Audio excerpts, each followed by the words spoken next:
gars qui vient de dire, putain, ça s'accorde jamais. Il fait très chaud, vous êtes des gens très chaleureux. Hein.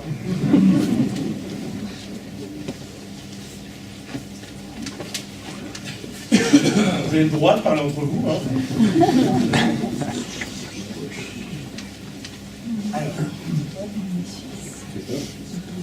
Est-ce que ta guitare bouge sur scène? C'est-à-dire que malgré ton manche en carbone et mes doigts en titane. Et tes doigts en titane, mais oui, ça peut arriver, bien sûr.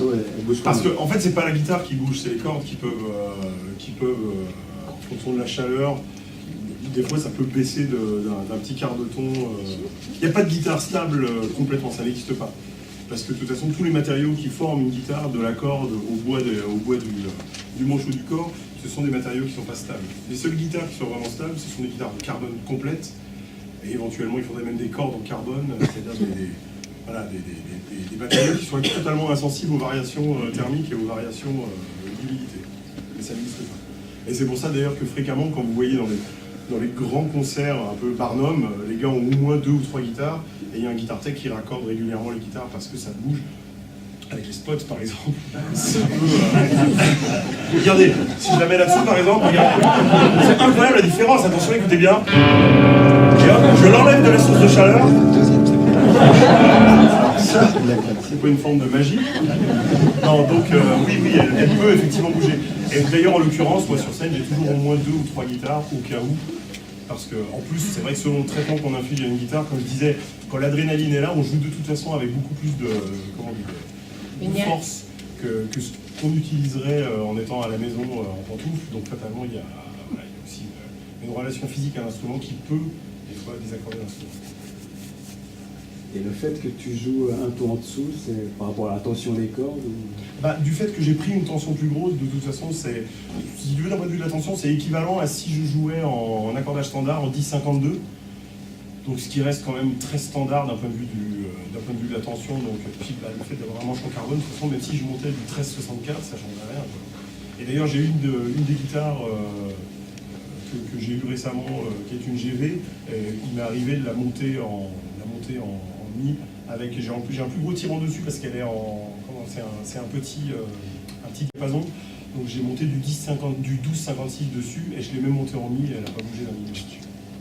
Ça, c'est un des gros avantages d'un manche avec du carbone dedans.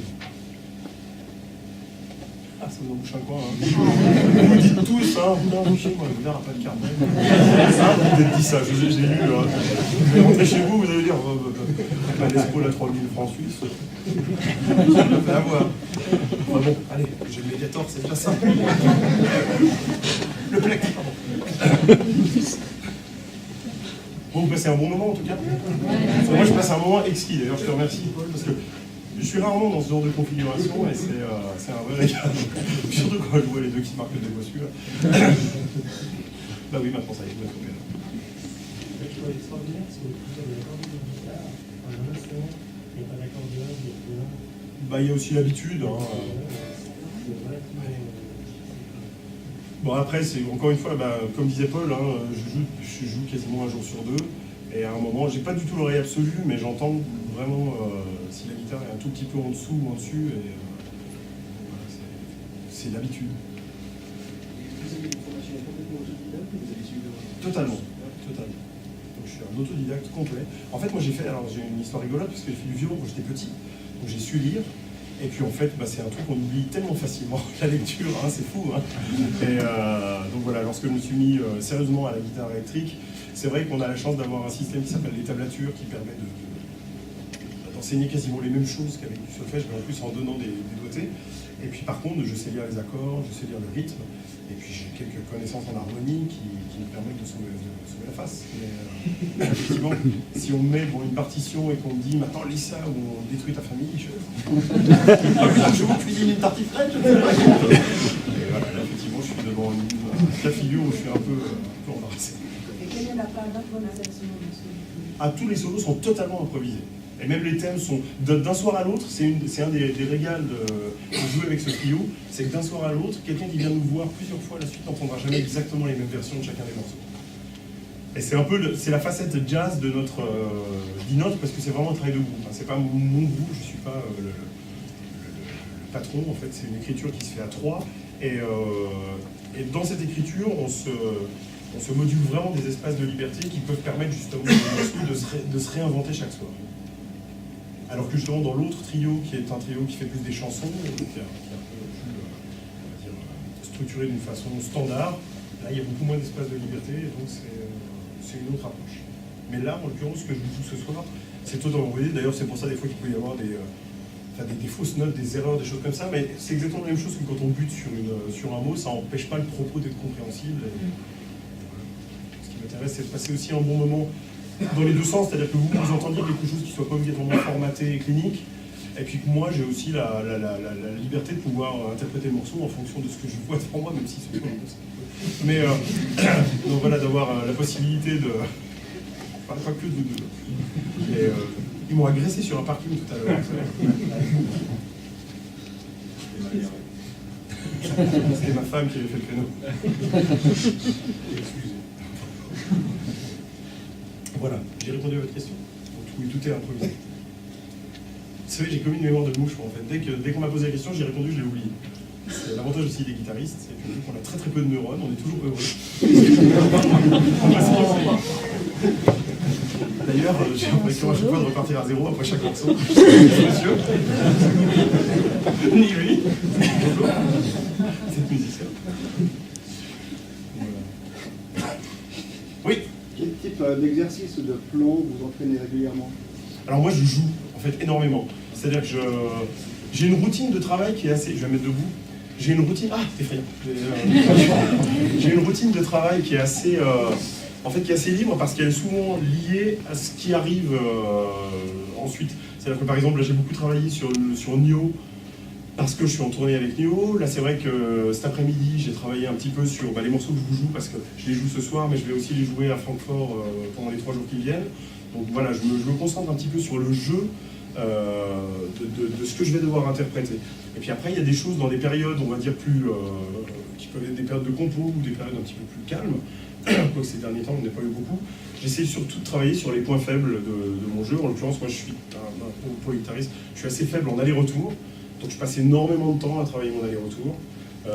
J'ai pas des grandes mains, donc il faut que je travaille aussi mes extensions, il faut que je travaille des choses comme ça. L'âge venant aussi, on travaille pour contourner les choses qui font un peu mal, parce qu'il y a aussi des choses, c'est un instrument assez traumatisant pour ceux qui sont guitaristes. C'est pas un instrument particulièrement décontractant, c'est assez physique, surtout voilà, quand on est sur scène, souvent on a tendance à y aller un petit peu en force parfois. Donc voilà, je travaille aussi mon endurance, je travaille je fais beaucoup aussi d'impro. C'est-à-dire que j'aime bien par exemple prendre mon iPod, faire tourner l'iPod en shuffle et puis essayer de voir si je suis capable d'improviser sur tout ce qui passe. Voilà un petit peu. Je travaille mon oreille aussi, j'essaie de déchiffrer beaucoup de choses sans l'instrument et puis de vérifier ensuite que ce que j'ai déchiffré tient à peu près la route. Ça c'est un gros travail aussi. En fait, je joue beaucoup. Il n'y a pas une journée sans que je joue. Bon, sauf si je suis en transit sur un avion, mais sinon, j'essaie de jouer au moins 1h30, 2 heures par jour. Même dans les moments les plus chargés. Et si j'ai une période de calme, j'essaie de travailler 5 à 6 heures par jour. Parce que c'est un métier, et je veux dire, n'importe lequel des métiers, on travaille encore plus que ça, probablement, mais c'est le moins qu'on puisse faire. Oui. Mais est-ce que pour vous, le terme jouer, est-ce que c'est ludique ou c'est plus travail comme je pense que vous avez remarqué que je n'ai pas l'air de m'ennuyer particulièrement. Là, non, mais à la maison, quand... Non, pour moi, c'est vraiment... je dis souvent, et je vous jure, c'est vrai, c'est pas du tout démago ce que je veux dire. Moi, tous les matins, quand je me lève, je me rends compte de la chance et du privilège que j'ai d'avoir comme métier ce que j'aime faire. C'est-à-dire que c'est vrai que jouer de la guitare, pour moi, c'est jamais une contrainte. C'est jamais quelque chose qui me... Enfin, je me suis jamais... Si, on a tous des périodes un petit peu où on se... C'est plus des périodes de remise en question où on n'est pas satisfait de ce qu'on fait. Mais, je veux dire, ça reste un métier incroyable. Je veux dire, je suis là ce soir pour parler de guitare. Quand j'avais 13 ans que j'ai commencé la guitare et qu'on m'aurait dit, un jour, un monsieur va t'inviter à venir parler de ce que tu fais devant un parterre de gens qui viennent écouter et qui viennent te regarder jouer, j'aurais dit, c'est ce métier-là que je veux faire. C'est exactement ça. Je m'attendais à ce qu'il y ait un peu plus de filles, et si possible pas du 3e âge, mais bon, on a ce qu'on mérite en même temps. C'est beaucoup d'humour, parce que vous m'avez encore rien jeté au visage. Non, Alors je vais partir, je n'entends des pas dans le noir, je vais me prendre un couteau dans le dos. Tiens, c'est le troisième âge, c'est le troisième âge. Mais madame, je plaisante.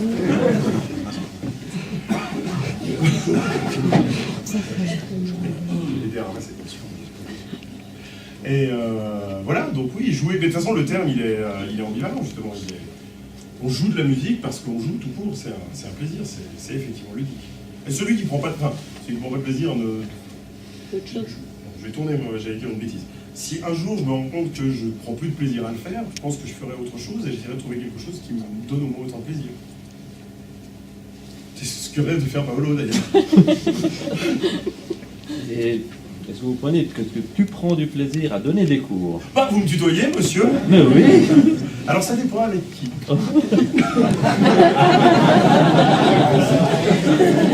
Ben oui, bien sûr, moi j'adore enseigner. Sinon je le ferais plus. Je ferais pas de masterclass, de clinique, de choses comme ça, parce que je trouve que c'est un... Moi j'aurais, sincèrement, quand j'avais ton âge, j'aurais rêvé d'avoir un... Non, quand j'étais jeune, j'aurais rêvé d'avoir quelqu'un qui me montre comment faire pour gagner du temps. J'aurais rêvé qu'il y ait des DVD pédagogiques, qu'il y ait Internet où on peut aller voir son guitariste préféré, décortiquer chacun de ses plans, et puis d'avoir simplement quelqu'un en interaction avec moi qui me dise, bah voilà, là tu peux faire ça autrement parce que tu vas gagner du temps. Enfin, tu vois, ça permet de contourner tous les écueils. Après, le fait d'être autodidacte, c'est aussi quelque chose qui a une force. Parce qu'en étant autodidacte, on se force à travailler l'oreille, quelque part on forge sa personnalité, parce que quand on déchiffre quelque chose, on ne l'a jamais parfaitement déchiffré, il y a toujours des petites erreurs, donc après bah, ça devient presque un tic de son propre jeu. Mais c'est clair qu'enseigner, moi c'est un panard, hein, sincèrement. Même avec toi. Je t'assure. Surtout depuis que tu viens tous les 15 jours. Non, moi je suis verni en plus, j'ai vraiment une bonne bande de gars rigolos et sympas et qui en plus jouent plutôt pas mal. Je plains mes collègues. Quand j'entends ceux qui jouent des fois dans le bureau de Gabor, moi je peux pas. Hein. Je peux encore être directeur d'école. À quel âge est-ce qu'un enfant peut commencer? Avant 13 ans, c'est possible? Moi je pense qu'entre 10 et 13 ans, selon la morphologie aussi, ouais. Et puis selon... Il ne faut pas que ce soit une contrainte. Moi je crois que c'est surtout ça. Moi j'ai un petit garçon, le plus grand de mes garçons a 10 ans. À un moment il a voulu faire de la batterie, on l'a inscrit à la batterie, et puis au bout d'un an il s'est rendu compte que c'était pas son truc. J'avais pas envie de faire comme beaucoup de parents, peut-être frustrés des fois de n'avoir pas pu eux-mêmes faire de la musique. J'avais pas envie de le forcer et de lui dire bah, si, regarde ton père est musicien, ce serait bien, on jouera ensemble, blablabla. Voilà, il a eu envie d'arrêter, il a fait autre chose, il y reviendra peut-être un jour. Moi je pense qu'il faut laisser des options. Oui, d'accord. Et je pense que voilà, entre 10 et 13 ans, c'est l'âge idéal, parce que c'est l'âge où aussi on se forge, où on commence à avoir une personnalité, même une personnalité musicale. Moi je vois mon petit garçon de 10 ans, il commence à choisir des choses qu'il a envie d'écouter, il me réclame certaines choses. Voilà, 10-13 ans, ça me paraît bien. Avant, c'est vrai que c'est... Après, il y a des jeunes virtuoses. Moi, on m'a mis au violon à l'âge de 4 ans. Je pense que c'était une bêtise. Parce que ça m'a dégoûté de la musique. Voilà. Alors que dès qu'on m'a mis au sumo, j'étais heureux. On ne peut pas savoir. Non, mais voilà, donc c'est... Et à nous poser la question, est-ce qu'il y a un âge dès l'âge duquel ça devient extrêmement difficile? Malheureusement, j'avais peur que vous abordiez. Vous prenez un risque énorme. Vous en rendez compte quand même. Non, je sais pas, alors très sincèrement, regardez B.B. King, qui a quand même maintenant 151 ans. Les noirs sont toujours plus jeunes. Et non, mais je sais pas quel âge il a, mais... il n'a pas commencé à... Ah, vous voulez dire pour commencer? Commencer de quel âge? Alors, je vais vous donner un exemple. Avant de nom, peut-être plus, c'est plus. Je vais vous donner un exemple qui me touche de près, parce que c'est ma maman. Ma maman était musicienne classique. Elle avait toujours rêvé de faire du piano. Elle jouait de la mandoline. Rien à voir. À 76 ans, elle s'est décidée, à 76 ans, pardon, elle s'est décidée à se mettre au piano. Et donc maintenant, elle joue 2 heures de piano par jour. Alors, elle ne deviendra jamais une virtuose. Après, c'est l'objectif qu'on se fixe qui va définir aussi la réalisation, ou enfin la probabilité de se réaliser à travers ça. Mais je veux dire, si c'est juste pour arriver à jouer quelques chansons, pour se faire plaisir, pour être sur l'instrument, je crois qu'il n'y a pas d'âge. Sincèrement. Après, on a l'âge aussi de son physique. C'est-à-dire que, c'est comme je vous le disais, c'est contraignant la guitare. Alors il va falloir peut-être choisir un instrument qui soit relativement facile à jouer. Peut-être qu'il va falloir aussi faire on va peut-être pas l'instrument dont on a rêvé, on va plutôt prendre quelque chose peut-être un petit peu plus, je sais sais pas, cheap, pour être plus léger ou choses comme ça, mais je vois aucune contrainte à l'idée de commencer tard. Après, c'est toujours l'objectif qu'on se fixe qui définit la frustration. C'est sûr que si vous voulez jouer comme Marvin en attaquant à 80 ans, non. Non, mais voilà, là c'est très sérieux, vous riez. C'est très sérieux ce que je viens de dire. Et donc voilà, vous avez compris. Non, mais j'ai pas la science infuse, c'est ce que je pense. Il y a une chose qui est évidente, c'est que la guitare n'est pas une science exacte. Quand vous voyez la diversité de guitaristes qu'on a, la diversité d'approches, la diversité de matériel qu'on a, c'est tout sauf une science exacte. Donc on ne peut pas définir un âge où on doit arrêter, un âge où on doit commencer. Chaque personne est différente, les objectifs de chacun sont différents. Si on a un objectif bien spécifique, on l'évalue en fonction de ses capacités, et puis voilà. Là, je pense au niveau des capacités physiques, par exemple la souplesse, la dextérité des doigts, les choses Vous ne jouerez pas comme Aldi Meola en attaquant à 80 ans. Ce sera impossible. Voilà, c'est impossible. Après, voilà, ça ne vous empêchera pas de pouvoir faire des jolies mélodies, de pouvoir faire des solos. Il y a des claristes de blues qui jouent avec des techniques qui ne sont pas des techniques extraordinaires et puis qui, avec 3 notes, vont vous mettre le frisson parce qu'ils sont impliqués dans ce qu'ils jouent. Et voilà, ça peut être ça aussi l'objectif. Ça peut être de juste trouver les choses qui remplacent peut-être la voix et d'arriver à jouer des jolies mélodies. Et voilà. Là, on n'a pas besoin d'être virtuose. J'ai une idée un petit peu différente parce que moi j'ai beaucoup de copains qui me disaient « Ah, moi je vais jouer l'accordéon ». Je dis « Bah tu commences tout de suite ». Hein? Oui, parce qu'on sait que ça s'arrête tôt. Et puis après, attendez, puis après il me disait « Non, mais quand j'aurai plus de temps ». Puis après il disait « Quand j'aurai la retraite ». Puis après, c'est le moment idéal pour l'accordéon. Ils rêvent toute leur vie, n'est-ce pas, de devenir X ou Y, n'est-ce pas. Et là qui tombe sur l'accordéon et puis bah, il faut travailler. Ah bah ça. Vous comprenez? Et j'en vois beaucoup qui abandonnent. Il y en a un ou deux qui ont persévéré. Et je pense que ce qu'on a fait avant, on le fait après. Oui, non mais... Alors... Et personnellement, j'ai une base musicale assez rudimentaire. Après, j'ai fait le saltimbanque, bistrot, tout ça. Puis, il y a une vingtaine d'années, j'ai commencé à étudier vraiment la musique classique. Et puis, je continue à être enthousiasmé. Alors, ma femme, qui me dit tout le temps... C'est très courageuse, madame.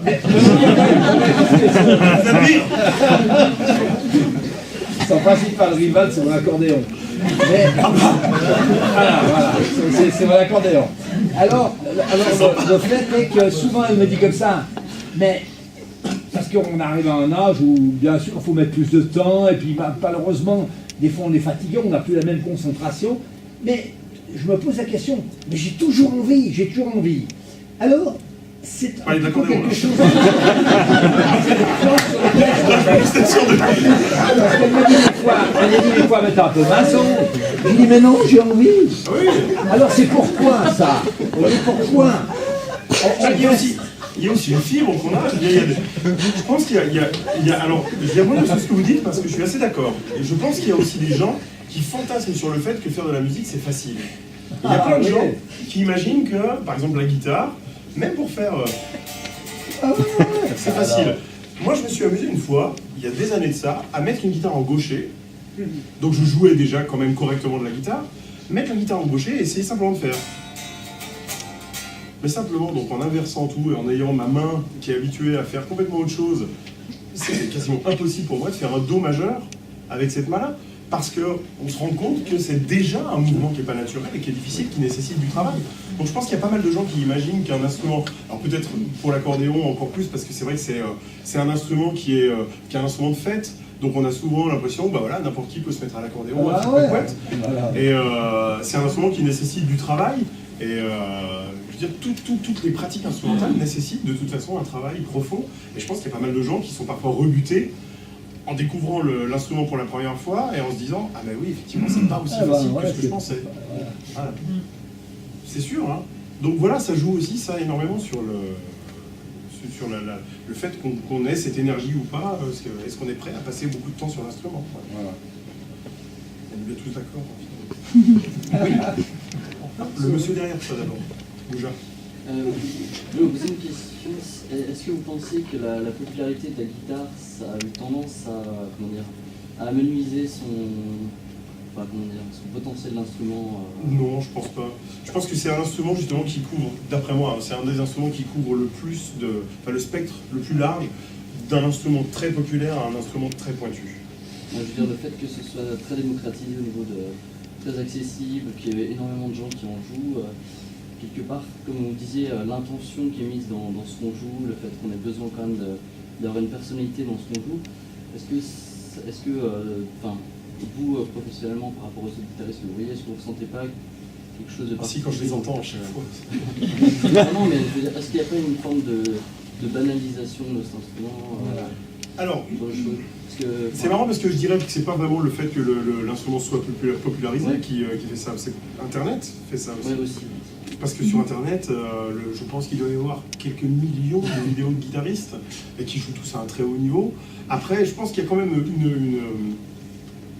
un écrémage qui se fait par le haut. C'est-à-dire qu'à un moment, il y a quand même des gens qui sortent du lot, quoi qu'il en soit. Et je dirais qu'on sort d'autant plus du lot qu'il y a énormément de personnes que si on est tout seul sur une île déserte à jouer. Donc, non, mais je pense que ça force au contraire peut-être les gens à aller chercher un petit peu plus leur personnalité. Mais en fait, pour être tout à fait honnête, alors c'est pas peut-être que je suis peut-être trop binaire, mais je me pose assez peu ce genre de questions parce que je pense que le temps qu'on passe à se poser ce genre de questions, c'est du temps qu'on passe pas à jouer. Moi, j'ai envie de jouer, j'ai des choses que j'ai envie de faire. Après, tant mieux si les gens apprécient, tant pis si les gens n'apprécient pas. Moi, il y a plein de gens qui me disent des fois, mais ce que tu fais, c'est inaudible. Et je me dis, oui, de toute façon, il a probablement raison. Pour lui, c'est inaudible. Et puis, il y a quelques personnes qui trouvent ça bien. Et au moins, pour ces gens-là, ça vaut le coup d'avoir passé le temps qu'on passe sur l'instrument.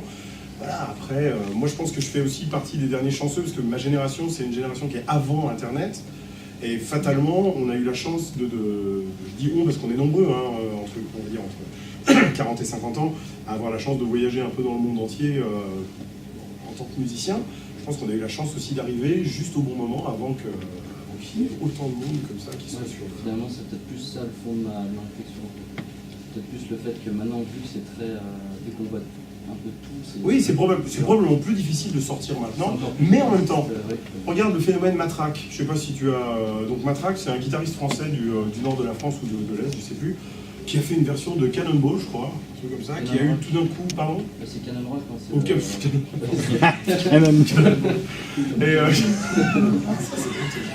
et qui a eu tout d'un coup, je ne sais pas combien de millions de vues sur Internet, et puis qui a été projeté tout d'un coup devant de la scène, qui a fait Canal+, nulle part ailleurs, puis finalement, est-ce qu'on en entend parler maintenant ?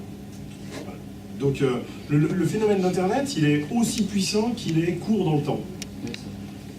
Donc voilà, je pense que mais comme tous les phénomènes, il y a le plus et le moins. Moi, c'est vrai qu'Internet me sert énormément pour communiquer, m'ouvre beaucoup de portes, m'enferme peu. Maintenant, voilà, il faut savoir utiliser l'outil, et puis l'outil, il a ses finalités, et puis il a ses limites. Voilà. Et devant, il est en train de se dire, putain, moi aussi j'avais une question à poser, c'était quoi ? Je ne sais pas si c'est une question pertinente parce que en fait vous avez l'air assez content de votre instrument. Je crois qu'il parle de toi. Aujourd'hui, il y a des luthiers qui font vraiment des instruments délirants. Et vous, par exemple, est-ce que vous avez... Attention à ce que tu veux. Je vais utiliser un mot, mais des fantasmes de guitare. La guitare idéale. Je ne suis pas comme monsieur avec son accordéon. Non, moi je suis très... J'ai dit au début que j'étais très lo-fi. C'est-à-dire que je suis... J'ai trouvé vraiment un instrument qui me plaît. Et moi, ça fait 15 ans que je travaille avec les deux mêmes boîtes. Ce soir, j'ai pas un Laney parce que c'est vrai que j'ai pris un ampli à l'école pour pas avoir à trimballer un truc monstrueux. Mais je suis avec les mêmes marques depuis 15 ans. J'ai Laney, j'ai Vigier, j'ai Zoom en pédale. Enfin, il y a des gens avec lesquels je travaille et qui ont en plus l'intelligence de fournir à leurs artistes vraiment les outils dont ils ont besoin. C'est-à-dire qu'on fait évoluer les instruments aussi en fonction de nos besoins. Donc j'ai pas de fantasme. Et en plus, j'ai jamais été un collectionneur d'instruments. C'est-à-dire que je suis pas... J'ai beaucoup de guitares, mais qui sont pas des guitares de collection que je regarde. Oh, mon Dieu, mais quelle est belle celle-ci. Pour moi, une guitare, elle doit avoir d'abord quelque chose à me parler quand je ferme les yeux et que je joue dessus. Moi, je joue très souvent en fermant les yeux. C'est assez rare que je regarde ma guitare en jouant. J'ai la orange aujourd'hui. Tu vois ce que je veux dire? La relation à l'instrument, c'est pas du tout une relation de geek ou de fan de guitare. L'instrument. Moi, je suis fan de musique et de guitare physiquement. Donc mes fantasmes, ils s'arrêtent à la jouabilité de l'instrument et à la possibilité de sortir de cet instrument ce que j'ai dans la tête. Peut-être au niveau conception, c'est vrai que les trucs qui sont un peu gadgets, mais par exemple, le fait que maintenant on voit les 7 cordes, ça c'est une autre vision peut-être de l'instrument aussi. Enfin, je veux dire, c'est une extension.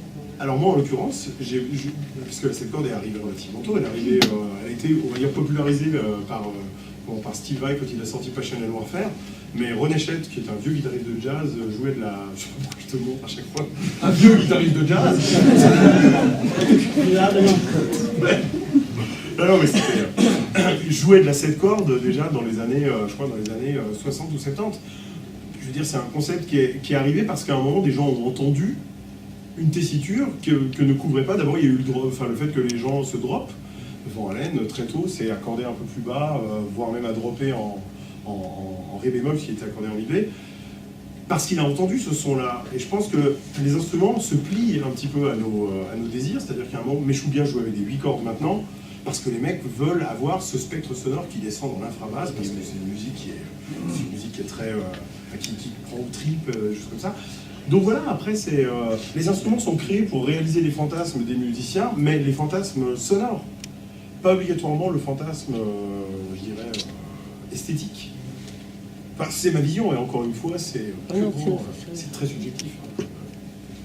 Et j'ai répondu à ta question. Alors tu as bien mérité un beau ré. Est-ce que tu choisis la couleur de tes guitares? Eh bien, étrangement, oui.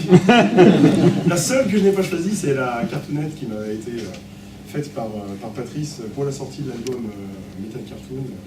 C'est une guitare toute variée, j'ai failli la prendre ce soir. Puis en fait, Paul m'avait prévenu qu'il y avait quand même pas mal de personnes un petit peu... je n'ai pas voulu choquer trop, alors j'ai pris plutôt ma guitare DDE. Quand j'ai fait un accident, je la mets à l'arrière de la voiture, ça fait office de triangle. Tu t'en vas, Olivier? Oui, j'ai école demain. Le magasin de guitare. Musique, pardon. Tu seras pour toi? Ce sera la première fois que je te vois pas là. C'est clair. Tu me manqueras. C'est clair, je pense bien. C'est excellent. Bonne soirée, Bon retour. bonne continuation tout le monde. Salut jeune homme. Merci. Oui. Moi, j'ai une remarque plus, c'est un ensemble de choses, mais autres que je constate par rapport à peu que je connais de musique en général, c'est qu'on est dans une musique, une période très récente, puisqu'on parle toujours d'anciens instruments, l'histoire de la musique, enfin, c'est tout ce qu'on dit toujours sur la musique. Et là, on est dans un répertoire où il faut beaucoup d'imagination, on parle peu de partition, on est dans toute autre chose. En fait, j'apprends tout un concept. Oui, parce malgré que je suis une grande d'improvisation, fan de tous les groupes d'époque et tout ça. Hein, donc je mets tout ça ensemble et en fait c'est ma constatation. Mais en gros, c'est exactement la même chose que si on compare la poésie à la prose. La poésie, vous récitez un texte, mais vous essayez d'y mettre une intention très forte parce qu'il y a une signification. Puis la prose ou même l'improvisation vocale, c'est sur le moment, vous voulez raconter quelque chose de libre et vous racontez cette chose telle qu'elle vient. C'est la même chose en fait. C'est-à-dire en fait, que... je réalise ça que maintenant. Ah d'accord, c'est parce que vous êtes jeune. Non, mais je veux dire, avec tout ce que j'ai toujours écouté comme grand groupe, j'ai pas réalisé ça. Ouais. J'y vois toujours très écrit, très configuré. Après, le mot écrit ne veut pas toujours dire ce qu'on imagine. C'est-à-dire que, par exemple, moi je dis, quand on écrit de la musique, quand on compose, on écrit parce qu'on structure les choses, mais on ne les écrit pas obligatoirement en partition. Après, il y a la musique écrite, où on prend la partition et effectivement on lit la musique. Vous voyez la différence?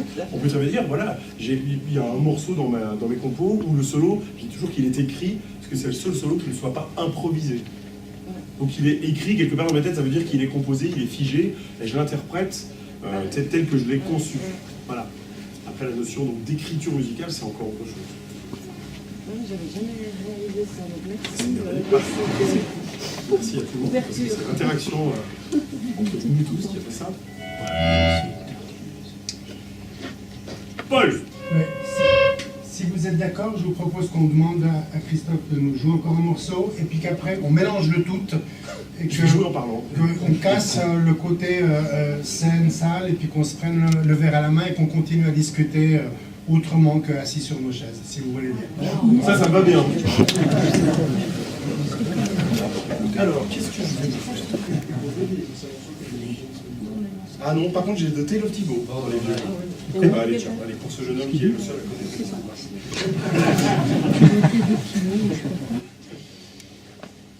Alors celui-là aussi, je l'ai pas joué depuis un moment. Ça peut être le massacre, mais ça peut être l'autre.